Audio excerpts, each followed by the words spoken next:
দেশের আলোচিত দুই শীর্ষ সন্ত্রাসী সানজিদুল ইসলাম ওরফে ইমন ও মোহাম্মদপুরের ইমামুল হাসান হেলাল ওরফে পিচ্চি হেলাল দীর্ঘদিন কারাভোগের পর জেল থেকে ছাড়া পেয়েছিলেন গত 15 ও 16 আগস্টে। জেল থেকে বের হয়ে তারা আবারও আলোচনায় সন্ত্রাসী কর্মকাণ্ডের অভিযোগে হয়েছেন হত্যা চেষ্টা মামলার আসামিও। গত 10 জানুয়ারি রাতে এলিফ্যান্ট রোডের ব্যস্ত সড়কে একটি সন্ত্রাসী হামলার ভিডিও ঘুরছে সোশ্যাল মিডিয়াতে। হামলার শিকার হয়েছিলেন কম্পিউটার ব্যবসায়ী কল্যাণ সমিতির সভাপতি ওয়াহিদুল হাসান দীপু এবং মাল্টিপ্ল্যানের যুগ্ম সদস্য সচিব এহতেসামুল হক। এ ঘটনায় হাতে ও পায়ে মারাত্মক জখম নিয়ে এহতেসাম এখনো হাসপাতালে ভর্তি। হাতে জখম নিয়ে চিকিৎসা শেষে ছাড়া পেয়ে 11 জানুয়ারি রাতে নিউ মার্কেট থানায় হত্যা চেষ্টার অভিযোগে মামলা করেন ভুক্তভোগী ব্যবসায়ী দীপু।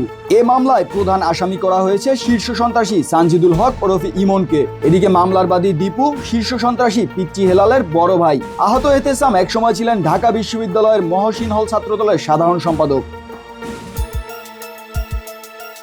এর আগে চাঁদা না পেয়ে মাল্টিপ্ল্যান সেন্টার দখলের চেষ্টা করা হয়েছিল, কিন্তু ছাত্র জনতা এবং ব্যবসায়ীদের প্রতিরোধের মুখে তা আর সম্ভব হয়নি। ধারণা করা হচ্ছে সেই ক্ষোভ থেকেই 10 জানুয়ারি টার্গেট করে চালানো হয় ওই হামলাটি।